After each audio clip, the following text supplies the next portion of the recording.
Good evening and welcome to another edition of Harmonics. I'm Gregory Correa, and tonight's guest, to me, is a musical legend in the Bay Area. I'm with the legendary Jimmy Bedford. How are you, Jimmy? I'm doing great, Greg. Man, you look great, man. I like him in his leather, man. Got his hair going on, man. It's all cool. So, Jimmy, let's get right into it, man. It's really great seeing you. I haven't seen you in a while. Let's start talking about what's going on in your past, and then we're going to kind of move in. We'll move in and out of sections of your life. But how did you get started? I know you were talking about your dad earlier, so tell me about that. Well, my dad played country music. He played Western swing. It's kind of a jazz kind of thing. And it was really popular like in the mid 50s.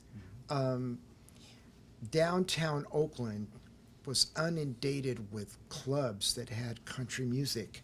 It was like before rock and roll. And he worked for Bill Peluso, who used to own the Blue Dolphin, as you know. And so my dad and mom, they would stay up all night and do the jams with people. And I'd wake up in all these strange places, like to the loud roar of music, and open up my eyes and go back to sleep and everything. And I'd meet these people with like weird names, you know, guys like Olene and Montana Jim, all these Southern people that my dad knew and played with. So that's kind of how it started. You know, I started playing ukulele, then the guitar, and it started to get popular, you know, in about 56 or 57. All of a sudden, people kind of respected the guitar. Before that, it was like, why do you want to play the guitar? You know? Mm-hmm. And I played classical violin from the 4th grade to the 12th grade when I graduated, mainly for my mom and dad, but I really didn't enjoy it as much as the guitar. I could play like 2 chords on the guitar, and my friends would go, yeah, man, you know, because all the songs were like 2, 3 chords. Right. So it was great, you know, because you could play all these songs. Right, right. And so that's kind of how it all started. And then... At least the violin had strings. At least the violin had strings. It just didn't have any frets. Right. So I'm sure that it was probably pretty painful when I practiced on that, learning that, compared to like the guitar, where at least I could play a chord. And what was the first chord you learned?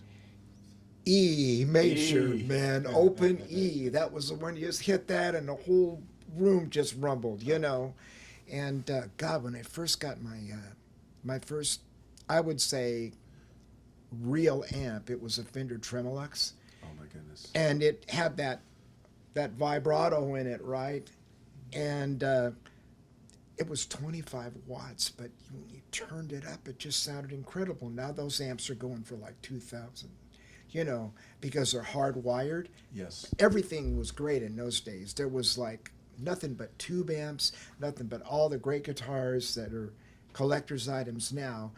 They were the standard thing. Right. So that was really exciting for me. My dad said, if you learn all your bar chords all the way up and down the neck, I'll get you a guitar. And what was your first guitar? Do you remember?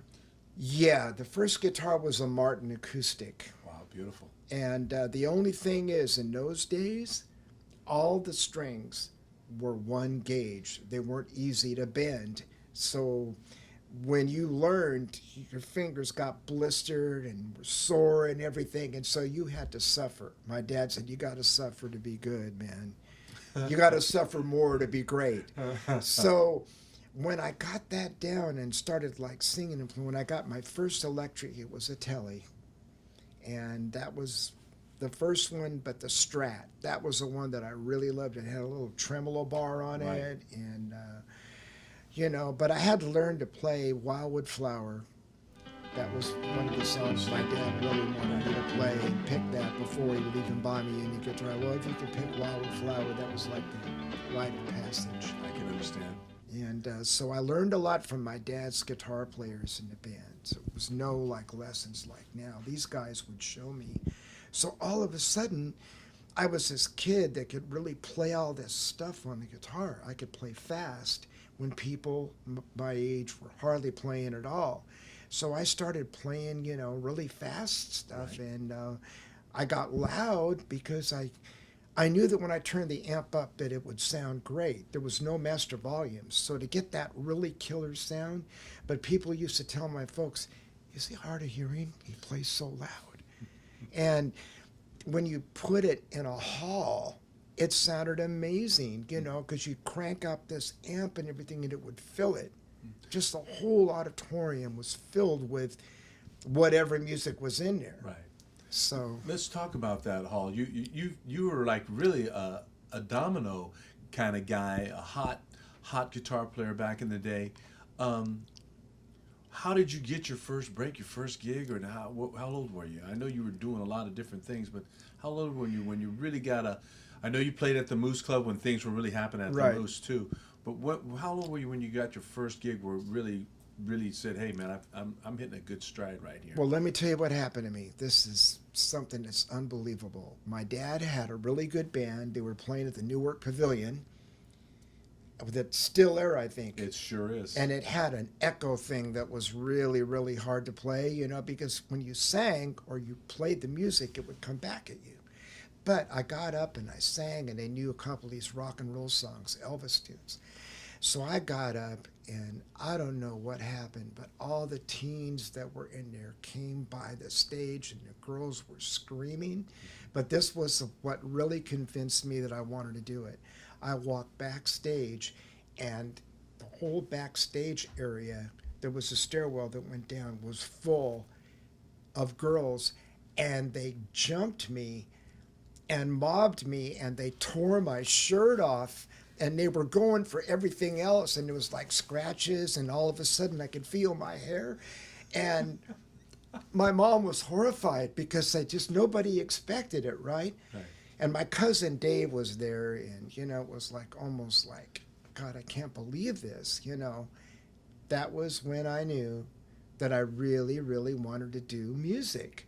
And it was so exciting because they would, when you played, they would go crazy. Yes. You didn't, in those days, people just, it was new.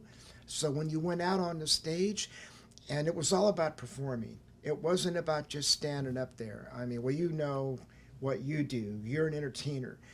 You're on these shows with people like Jan and Dean and people like that. I was hired to be on the shows with people. Right. And it was all about go out there, do 3 songs, and knock them out. So that's what you were actually doing. You were doing. You also played with Johnny Cash, and you mentioned Jan and Dean, Jerry Lee Lewis. Well, on the bill. With Right, these on the people, bill. yeah. But that's exactly. That was a learning experience, wasn't it, for you? You know, it was. I mean, one thing that was unbelievable was I was so naive to a lot of it because, I mean, I knew who Johnny Cash was, but he only had like 2 people in his band. And, you know, and I was into like Elvis and Chuck Berry and all that stuff, so I really didn't, you know, I mean, I knew he was really good and I liked his records. Right. But he only had a couple of people, and it was amazing how good he sounded. You know, just that voice was so raw. Right. But we'd be playing early on, and then he'd be later. You know, it was like those days where, you know, you play and then you wait. And, you know, it was that way with Jerry Lee, who pushed the piano off the stage, by the way, at rehearsal, and it knocked a hole in it about 4 feet because there was hardwood floors. Okay. But it was neat because, you know, Chuck Wayne, who had the Garden of Allah out there in Isles that we were talking about Right, earlier, right. he had all these people come out and stay in the bungalows in the back, and Johnny Cash, Jerry Lee Lewis, Gene Vincent. How was Gene Vincent? We've chatted about Gene before. How was he? Is he was kind of brittle, or I mean, he wasn't always healthy. He wasn't really a healthy kid, Well, or was it his accident, or? let me tell you about that because this is really interesting. I went in a bar area at the Garden, and I was told, "You're not allowed in there."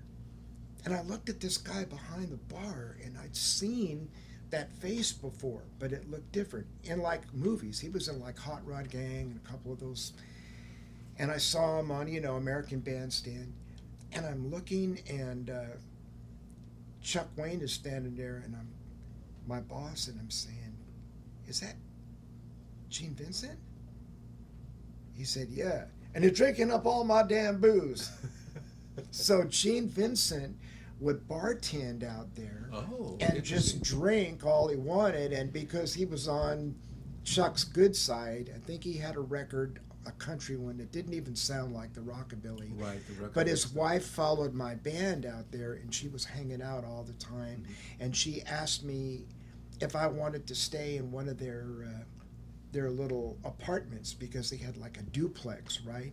But I was like 16 years old, so I wasn't going to be moving out of my mom and dad's. Exactly. I was afraid Yeah, anyway. yeah, the you know? comfort zone. Tell me about, you were in a, before we go into some other people, tell me about the Four Kings. I know that was a pretty interesting phase in your life. Tell me what that was all about. Oh, it was. I mean, it was just a school that there is just no substitute for.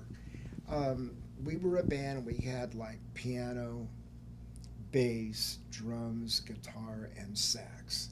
And that was the ultimate in those days. If you had that kind of instrumentation. So all of a sudden, we're backing up these doo-wop groups. The Five Superiors was one of them. And they literally put on a show. If you've ever seen What's Love Got to Do with It or any of those the Five Heartbeats movies like that, these guys were like that. They would get up and do these routines, and their personalities just came out. One little guy would jump up in the arms of the bass singer, and then they'd do all these spins and everything. So we started backing these guys up, and we were on the bill with them. And other people would be there, and we got known as the band to have back you up. So I met Richard Berry, who wrote Richard Berry wrote Louie Louie. Right. But it was a doo-wop record. A lot of people don't realize that. Interesting. So we started backing them up, and then the next thing you know, we were playing for Bill, but then we got that, and then we got Paul August booking us and people like that. And next thing you know, I'm headlining. We're headlining. There's posters like the one in the other room. Yeah, it's great. Of us on all these telephone Shows. calls. You were talking about when we've talked so much in the past. You were talking about when you did play with these bands. You noticed how sharp they dressed. Tell me about that, and why don't you think bands don't do that today? Because as an entertainer, you got to look sharp. You got to look different than what the audience looks like. What inspires you? Because I know you dress sharp. What was the meaning behind all of that back in the day? In the doo-wop bands, and just your band looks good out there. Well, here's the thing, and I'm just going to say this because it's really true. They taught us so much. They taught me how to sing, how to be able to use my voice and go up in a falsetto and do a growl, do all these things. There was nobody that could do that, but they would mentor us. And the first thing they said was that when you get up in front of people, okay, it's an honor. And That's very true. you don't look like your audience. You never look like your audience. You dress up and you look sharp, and you're up on the stage, you're entertaining, look like one, look like a professional. It wasn't until the hippie thing came in where people were just wearing, tank tops and Right. Tie-dye. Levi's, and I'm not saying anything against it. I'm just saying back in those days, those brothers taught us that we needed to look like a band. We needed to look, and they were dressed up. Right. So it was just an era that had a lot of class. And, the thing about black people, too, is that they didn't really always get the respect that they deserved. Right. So they were out to get the respect, not just musically, but they wanted the image and they wanted to blow minds. And they did. And they knew that if they didn't really look like professional entertainers, they weren't going to be taken seriously. Right. So that's the whole thing. And I mean, they looked great. They look great. They're like the Temps and Four Tops, all of those Oh, bands. man. Tell me about you and Bill Corey go back, and I know that you've been in some great book signings with all of us. Tell me about your affiliation with Bill and how special he means to you, and vice versa too. Bill has also talked very highly of you. He always says, "I haven't heard from Jimmy." So, tell me about you and Bill. Well, him and I go way back, like we said earlier, to the teens and 20s thing, which is right down the street here at the Moose Club at the time. And I got to tell you, man, he really gave me, even though he doesn't want to take credit for it, he really gave me that break. Because all of a sudden, we're playing at this Moose Club down the street here, and there's a line outside the door to get in on Friday and Saturday, with people standing out in the parking lot waiting for people to leave. And it was his thing. And we got to be the house band.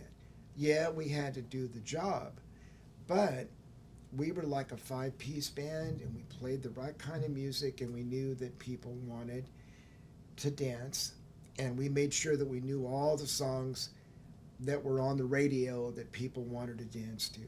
And Bill was responsible for giving us that gig. Next thing you know, we're opening for Dwayne Eddy and out at the fair, Fats Domino and people around like that. And What a great story. so, I mean, he really, through my mom, hooked us up. Tell me about Tom Donahue, your association with Tom. Well, I knew he was on KYA, and it was before FM radio, which he was called the father of FM radio. He was doing the record hops out there at the Garden of Valleys. This is Tom Donahue. Rachel and I will be here until midnight when the Mahdi will come by as usual. The program is brought to you by Leopold's, who are urging donations to the Berkeley Free Clinic. And I think it's wonderful that they sponsored the show and that they're being light on the rap. And I hope that a lot of you are going to put out some money for the free clinic before this night is over. Garden of Valleys. So I'm in the house band, right? So every Friday night was sock hop night, and that was Tom Donahue up there, and he was like a huge guy. Oh, he was huge. I mean, and Bigger than life. He had the beard, and and when he talked, it rumbled because he had that real bass voice. In other words, he was a walking subwoofer. Okay, Right. and they would have the stars for that particular week. All these different people that had records out, and some of them weren't really well known, but Bobby Freeman, Dick and Dee Dee, we had people like that. The guy that did Mission Bell, people like that. And some of them were really nervous about performing because they had a hit record, Right. and all of a sudden they got to sing live, and they're not in the studio. Right. So you're very true. everything was live in those days. There was like no pre-recording, no singing with a karaoke track or anything like that. So we worked for Tom Donahue, and that's my affiliation with him. He was a great guy. He made it exciting. He did the announcing. They'd have a dance contest. And by the way, in those days, they had people that really knew how to dance. Exactly, that's true. Tell me what you're doing now, Jimmy. What in life? What you're doing? I know you're into a lot of different projects. Before we came in, we heard this young lady singing. Tell me what Jimmy's doing right now. And you're keeping busy because I know that. So what are you actually doing now, Jim? Well, oh God, I'm doing a lot of producing. I work at Fantasy Studios in Berkeley. I have a deal with them. And I'm producing there, and then I'm recording and writing and doing even production tracks in the studio as we sit right now. And here I've done a lot of stuff. And I'm teaching, I'm booking, I get my students out at the fair every year, Alameda County Fair. We do the Fall Festival here in Castro Valley every September, second weekend in September. We do the Hayward Zucchini, you know, we're doing the New Park Mall, you know, we do performances, because what happened to me was I had that experience when I was young, so that I had a place to perform, not just, you know, in the garage. Right. So I was never in a garage band. I rehearsed maybe in a front room in a garage, but I was out playing. So I try to create that for the kids and do that. As a matter of fact, I'm booking bands a lot, and I'm booking your band. Yeah, that's right. You know, so I'm trying to Thank you get on that. people that really like to perform, and, you know, people that really, really like to entertain, like you. Thank you, Jimmy. You know, Jimmy, I want to thank you for coming on the show today, and you're a wealth of information. So we're going to have to track back again and, you know, like get on a second interview with you, because you're just such a wealth of information of the local scene. Is there anything that you'd like to close with before we actually close the interview at all? Well, first of all, I'd like to thank Bill Quarry for giving me a start. I want to thank all the managers that I had and all the people that made me dress right and kept me in line, because of the fact that when you're working 5-6 nights a week and you're doing Broadway in San Francisco, you know, you get kind of tired and everything, you know, and you get a little hazy about what's going on. So you need that manager to kind of say, it's time for a wardrobe change, time to change your gear, you know, time to do this, time to do that. Right. So I want to thank all those people that mentored me, and I want to thank all of the guys in the bands that I've played in. Wow. Because they were wonderful.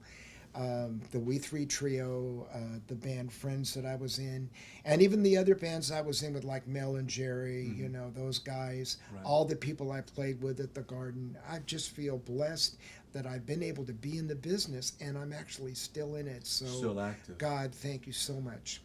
Wow, that was some wise words. Jimmy, thank you so much for coming on our show. I want to thank ABC Music for sponsoring shows that we've played in, Blue Voodoo.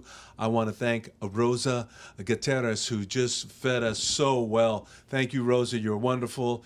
Jimmy, you're a great, great inspiration to me, and you're a great inspiration to all the students.